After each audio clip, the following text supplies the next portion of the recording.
Exercise 1.18 start करने से पहले हम यहाँ पर कंपाउंड प्रोपोर्शन को डिस्कस करेंगे। स्टूडेंट्स, कंपाउंड प्रोपोर्शन के अगर नेम को ही चेक करें तो यहाँ पर ये ऐसी प्रोपोर्शन है जिसमें 2 या 2 से ज़्यादा प्रोपोर्शंस होंगी, तो हम इसे कहेंगे it is compound proportion. Compound का मतलब है कि इसमें बहुत सारी चीज़ें होंगी।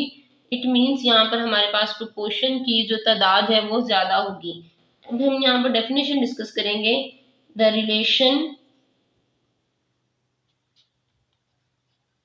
relationship between two or more proportions is called compound proportion। तो स्टूडेंट्स, यहाँ पर हम कंपाउंड प्रोपोर्शन को इस तरह से शो करेंगे, it is the relation between 2 और मोर प्रोपोर्शन। पहले हमने यही चेक किया था कि प्रोपोर्शन क्या है, रिलेशन बिटवीन 2 रेशियोज, और कंपाउंड प्रोपोर्शन है रिलेशन बिटवीन 2 और more proportions is called as compound proportion. Students, exercise 1.18 question number 1 है 30 men repair a road in 56 days by working 6 hours daily. In how many days 45 men will repair the same road by working 7 hours daily? तो students, यहाँ पर हमारे पास कितनी quantities हैं? men, उसके बाद है days, नेक्स्ट है hours। 3 यहाँ पर हमारे पास क्वांटिटीज हैं और हम इनमें रेशो शो करेंगे। तो स्टूडेंट्स, यहाँ पर हम सबसे पहले लिखेंगे नंबर ऑफ डेज। डेज हैं हमारे पास, सबसे पहले डेज हैं 56, और उसके बाद यहाँ पर हमने डेज फाइंड आउट करने हैं, तो नेक्स्ट में हम लिख लेंगे x। स्टूडेंट्स, नेक्स्ट हम शो करेंगे ratio number of man. Students, man है यहाँ पर 30, और नेक्स्ट जब ये चेंज हो जाएंगे तो ये होंगे 45 मैन। तो हम यहाँ पर मैन के नीचे 30 एंड 45 लिख देंगे। उसके बाद फिर रेशो को शो करेंगे। नेक्स्ट हम यहाँ पर शो करेंगे आवर्स को। फर्स्टली हमारे पास आवर्स थे 6 आवर्स, उसके बाद आवर्स चेंज हो गए 7 में, तो ये हमारे पास है 7 आवर्स। स्टूडेंट्स, अब हम यहाँ पर 3 क्वांटिटीज को 1 बाय 1 चेक करेंगे कि इनमें कौन सा रिलेशन है। फर्स्टली हम इन 2 क्वांटिटीज को चेक करते हैं। पहले हमारे पास नंबर ऑफ मैन 30 थे, फिर वो इंक्रीज होकर 45 हो गए। हमने सेम काम करना है। अगर हमारे पास नंबर ऑफ मैन ज़्यादा होंगे तो हम वही काम कम डेज में कंप्लीट कर सकते हैं। तो एक क्वांटिटी अगर हमारे पास इंक्रीज हो रही है तो दूसरी डिक्रीज होगी। एक बार फिर देख लें, अगर हमारे पास नंबर ऑफ मैन इंक्रीज हो जाएं तो उसी काम को डन करने के लिए हमें कम डेज लगेंगे। It means number of man increase हो गए हैं तो नंबर ऑफ डेज डिक्रीज होंगे। एक का एरो ऊपर की तरफ और दूसरे का एरो नीचे की तरफ लगाएंगे। ये हमारे पास है इनवर्स प्रोपोर्शन। एक क्वांटिटी इंक्रीज हो रही है तो दूसरी डिक्रीज हो रही है, इसलिए ये हमारे पास इनवर्स प्रोपोर्शन है। दोनों के एरोज उल्टे होंगे। अब हम इसको बीच में से स्किप कर देंगे। अब हम इन 2 क्वांटिटीज को चेक करेंगे। बेसिकली जो क्वांटिटी हमने फाइंड आउट करनी है उसे हम दोनों के साथ रिलेशन में शो करेंगे। तो स्टूडेंट्स, यहाँ पे चेक करें, अगर हमारे पास पहले वर्कर्स 6 आवर्स काम करते थे और उसके बाद उन्होंने 1 घंटा ज़्यादा काम करना शुरू कर दिया, वो 7 आवर्स काम करेंगे, तो हमारे पास वो लेस नंबर ऑफ डेज में अपने काम को डन कर लेंगे। तो स्टूडेंट्स, अगर यहाँ पर हमारे पास यानी आवर्स ज़्यादा हो गए हैं तो नंबर ऑफ डेज कम होंगे। एक क्वांटिटी इंक्रीज हो रही है तो दूसरी डिक्रीज होगी। तो इस तरह से ये हमारे पास क्या है, इनवर्स प्रोपोर्शन। यहाँ पर हमारे पास एरो ऊपर की तरफ है तो नेक्स्ट एरो हम नीचे की तरफ लगाएंगे, क्योंकि ये भी हमारे पास इनवर्स प्रोपोर्शन है। एक बार फिर देख लें, अगर हमारे पास ज़्यादा आवर्स होंगे काम करने के लिए तो हम उसी काम को कम दिनों में कंप्लीट कर सकते हैं। तो अगर यहाँ पर नंबर ऑफ आवर्स इंक्रीज होंगे तो डेज डिक्रीज होंगे। एक के इंक्रीज होने से दूसरी डिक्रीज हो रही है, तो इसलिए हम इन दोनों के एरोस को एक दूसरे के ऑपोजिट लिखेंगे। यहाँ पर ऑलरेडी ऊपर की तरफ हेड था, यहाँ पर हम नीचे की तरफ हेड कर देंगे। स्टूडेंट्स, इस तरह से हम इन तीनों में प्रोपोर्शन शो करेंगे। अब हम यहाँ पर सिंपली हम रेशियोज को फ्रैक्शन में शो करेंगे। स्टूडेंट्स, जिस क्वांटिटी को हमने फाइंड आउट करना है, हम यहाँ पर उसकी ये जो रेशियो है इसे फ्रैक्शन में शो करेंगे। हमेशा स्टार्ट करेंगे टेल से, इसे कहते हैं टेल, और ये है हमारे पास हेड। टेल से स्टार्ट करेंगे x/56।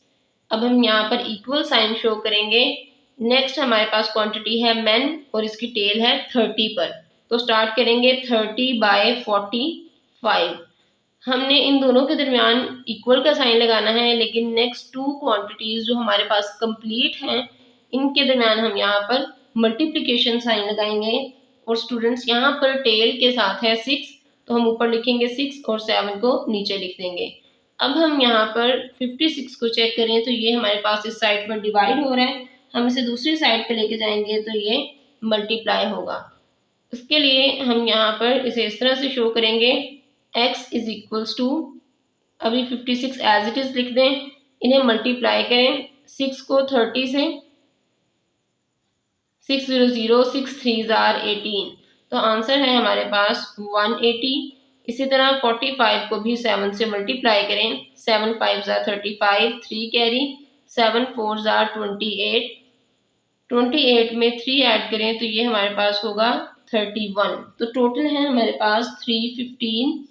स्टूडेंट्स, अब हम यहाँ पर चेक करें तो 56 डिवाइड कर रहा है, दूसरी साइड पे जाएगा तो ये मल्टीप्लाई होगा 180/315 मल्टीप्लाई बाय 56। स्टूडेंट्स, यहाँ पर अब हम कटिंग स्टार्ट करेंगे। कटिंग करते हैं 5 से, ये है हमारे पास 31, 5 6 30, 1 कैरी, 5 3 15। नेक्स्ट है यहाँ पर हमारे पास 18, 5 3 15, 3 कैरी, 5 6 30। नेक्स्ट अब हम यहाँ पर कटिंग शो करेंगे। स्टूडेंट्स, नेक्स्ट है 36/63 मल्टीप्लाई बाय 56। अब हम यहाँ पर अगेन 3 से डिवाइड करेंगे, 3 2 6, 3 1 3, 3 1 3, 3 2 6। अगेन यहाँ पर हम इसे सॉल्व करेंगे, 3 7 21, 3 4 12, 7 1 7, 7 8 56, and x is equals to 4 multiplied by 8, which is equals to 8 4 32। Students, यहाँ पर हम लिखेंगे 32 days, thus 32 days are required। Students, यहाँ पर हमने number of days find out करने हैं, तो यहाँ पर हम लिखेंगे let number of required number of days, required number of days is equals to x। तो इसी तरह हम लास्ट पर लिखेंगे 32 days are required. 1.18 question number 2 है, if 60 women spin 48 kilogram of cotton by working 8 hours daily, how much cotton will 30 women spin by working 12 hours daily. Students, यहाँ पर हमने फाइंड आउट क्या करना है, हाउ मच कॉटन, तो यहाँ पर हम लिखेंगे let x is equals to required amount of cotton। तो स्टूडेंट्स, यहाँ पर हम लिखेंगे x is equals to required amount of cotton. सबसे पहले हमने कॉटन की अमाउंट फाइंड आउट करनी है, तो यहाँ पर हम लिखेंगे कॉटन रेशो, कॉटन के बाद women ratio hours. Students, cotton पहले हमारे पास थी 48 किलोग्राम, तो यहाँ पर हम लिखेंगे 48 कॉटन इन किलोग्राम्स। तो 48 के बाद हम यहाँ पर चेक करें तो हमने amount of cotton find out करनी है, इसलिए हम यहाँ पर लिख देंगे x। नेक्स्ट हमारे पास वुमेन है, पहले थी 60, बाद में ये चेंज हो गई 30 में, तो ये है हमारे पास 60 एंड 30। उसके बाद आवर्स हैं 8 hours and after this 12 hours. तो यहाँ पे लिखेंगे 8 एंड 12। स्टूडेंट्स पहले हम इन दोनों के रिलेशन को चेक करते हैं। अगर हमारे पास नंबर ऑफ वुमेन डिक्रीज होंगी तो यहाँ पर कॉटन स्पिनिंग भी डिक्रीज होगी। It means amount of cotton भी डिक्रीज होगी। जाहिर है जब हमारे पास वर्कर्स कम होंगे तो काम भी कम होगा। एक क्वांटिटी डिक्रीज हो रही है तो सिंपली हमारे पास जो अदर क्वांटिटी है वो भी डिक्रीज होगी। दोनों हमारे पास डायरेक्ट प्रोपोर्शन को शो कर रहे हैं, इसलिए यहाँ पर हम दोनों के एरोस को सेम लगाएंगे। दोनों को या नीचे की तरफ या फिर दोनों को ऊपर की तरफ शो करेंगे। अब हम यहाँ पर इसे अगेन डिस्कस करते हैं कि अगर हमारे पास नंबर ऑफ वुमेन डिक्रीज हो जाएंगी तो अमाउंट ऑफ कॉटन भी डिक्रीज होगी, क्योंकि अगर वर्कर कम होंगे तो काम भी कम होगा। तो इसीलिए जब हमारे पास एक क्वांटिटी डिक्रीज होगी तो दूसरी क्वांटिटी भी डिक्रीज होगी, और ये है हमारे पास डायरेक्ट प्रोपोर्शन।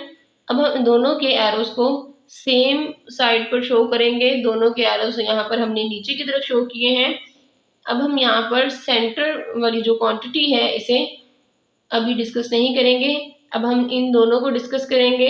अगर हमारे पास नंबर ऑफ आवर्स इंक्रीज होंगे तो अमाउंट ऑफ कॉटन भी इंक्रीज होगी। इट मीन्स ज़्यादा टाइम तक काम करते रहेंगे तो अमाउंट ऑफ कॉटन भी ज़्यादा होगी। एक क्वांटिटी के इंक्रीज होने से दूसरी क्वांटिटी भी इंक्रीज हो रही है, तो ये हमारे पास है डायरेक्ट प्रोपोर्शन। यहाँ पर दोनों का एरो सेम होना चाहिए। इसका एरो ऑलरेडी नीचे की तरफ है तो यहाँ पर भी हम नीचे की तरफ एरो को शो कर देंगे।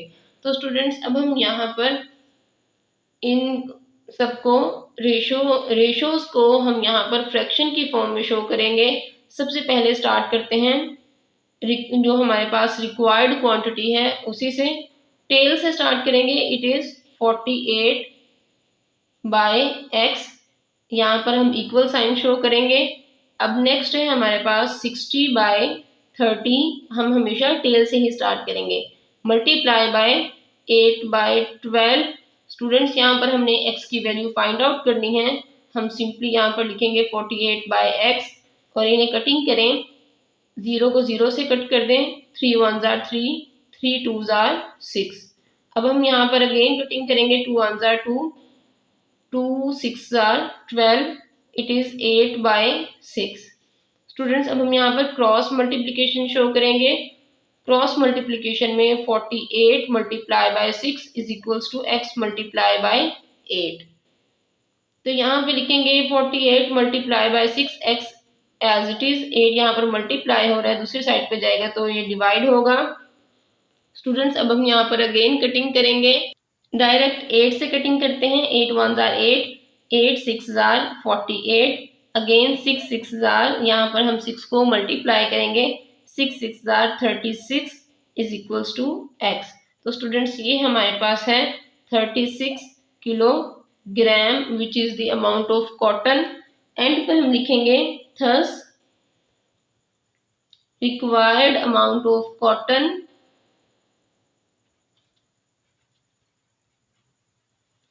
Is equals to 36 kilogram.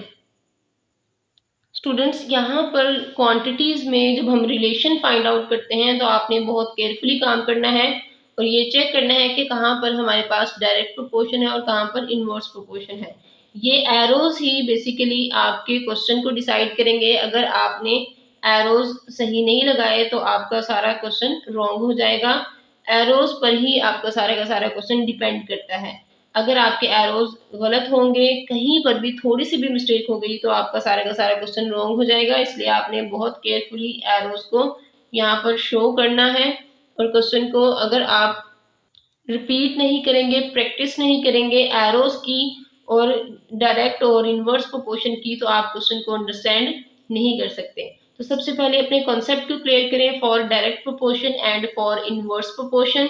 उसके बाद क्वेश्चन की जो स्टेटमेंट है उसको केयरफुली रीड करें और उसके बाद आप यहाँ पर एरोज को शो करें। कोई मिस्टेक अगर यहाँ पर हुई तो क्वेश्चन रॉन्ग हो जाएगा। Number 3, if price of a carpet 8 meter long and 3 meters wide is 6,288 rupees, what will be the price of 12 meter long and 6 meter wide carpet. तो स्टूडेंट्स यहाँ पर हम फाइंड आउट क्या करेंगे, what will be the price. तो यहाँ पर हम price of carpet find out करेंगे। Let x is equals to required price of carpet. Students यहाँ पर हमारे पास 3 क्वांटिटीज हैं, हमने प्राइस फाइंड आउट करनी है। तो सबसे पहले हम यहाँ पर लिखेंगे प्राइस रेशो, सेकंड है हमारे पास length, and the third one is width. Students first price है हमारे पास 6288। नेक्स्ट प्राइस हमने फाइंड आउट करनी है, इसलिए हम यहाँ पर x लिख देंगे। लेंथ को चेक करें, लेंथ है हमारे पास 8 मीटर और उसके बाद यहाँ पर लेंथ है 12 मीटर। विड्थ को चेक करें तो विड्थ है हमारे पास firstly 3 meter and then 6 meter. तो यहाँ पर हम पहले 3 लिखेंगे और उसके बाद 6 लिखेंगे। स्टूडेंट्स अब हम इन दोनों क्वांटिटीज का रिलेशन फाइंड आउट करते हैं। अगर हमारे पास लेंथ इंक्रीज हो जाएगी तो automatically length of carpet increases, then price also increases. तो स्टूडेंट्स जब हमारे पास प्राइस इंक्रीज होगी, क्योंकि लेंथ इंक्रीज हो रही है, जितनी ज़्यादा लेंथ होगी कारपेट की उतनी ज़्यादा प्राइस भी होगी। तो इसीलिए दोनों हमारे पास इस तरह से हैं, अगर एक क्वांटिटी इंक्रीज हो रही है तो दूसरी क्वांटिटी भी इंक्रीज होगी। ये हमारे पास है डायरेक्ट प्रोपोर्शन। डायरेक्ट प्रोपोर्शन में हम इन दोनों के एरोस को सेम शो करेंगे। यहाँ पर भी हेड ऊपर की तरफ है और यहाँ पर भी हेड ऊपर की तरफ है, दोनों के एरोस बिल्कुल सेम होंगे क्योंकि ये हमारे पास डायरेक्ट प्रोपोर्शन है। यहाँ पर नेक्स्ट अब हम लेंथ को कंसीडर नहीं करेंगे, विड्थ को चेक करें।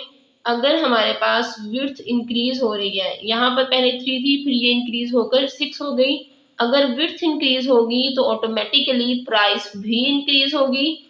इन दोनों में डायरेक्ट रिलेशन है, क्योंकि अगर एक क्वांटिटी इंक्रीज हो रही है तो दूसरी भी इंक्रीज हो रही है। यहाँ पर हमारे पास ऑलरेडी ऊपर की तरफ एरो है, तो इसलिए हम सेम करने के लिए यहाँ पर भी ऊपर के साइड पर ही एरो को शो करेंगे। तो स्टूडेंट्स यहाँ पर अब हम फ्रैक्शन को शो करेंगे इन रेशियोज को। x को ऊपर लिखेंगे क्योंकि ये यहाँ पर टेल पर है, हम हमेशा टेल से स्टार्ट करते हैं। x by 6288 is equals to, यहाँ पर भी टेल से स्टार्ट करें, 12 बाय 8 मल्टीप्लाई 6 बाय 3। स्टूडेंट्स अब हम यहाँ पर सिंपली कटिंग करेंगे, 3 1s are 3, 3 2s are 6। Next है 2 1s are 2, 2 4s are 8। अब हम यहाँ पर लिखेंगे x by 6288 is equals to 12 by 4। Students यहाँ पर हमारे पास 6288 डिवाइड हो रहा है, जब दूसरी साइड पे जाएगा तो ये मल्टीप्लाई होगा। यहाँ पर हम लिखेंगे 12 बाय 4 मल्टीप्लाई 6288। अब हम यहाँ पर कटिंग करेंगे, 4 1s are 4, 4 3s are 12 and x is equals to 3 multiply 6288। अब हम इन्हें मल्टीप्लाई करेंगे,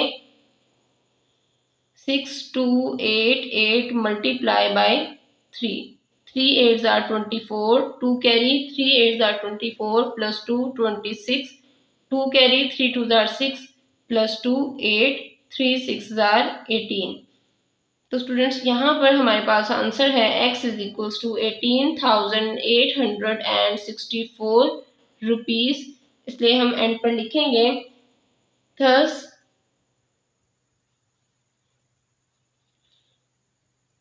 required price is equals to x is equals to rupees 18,864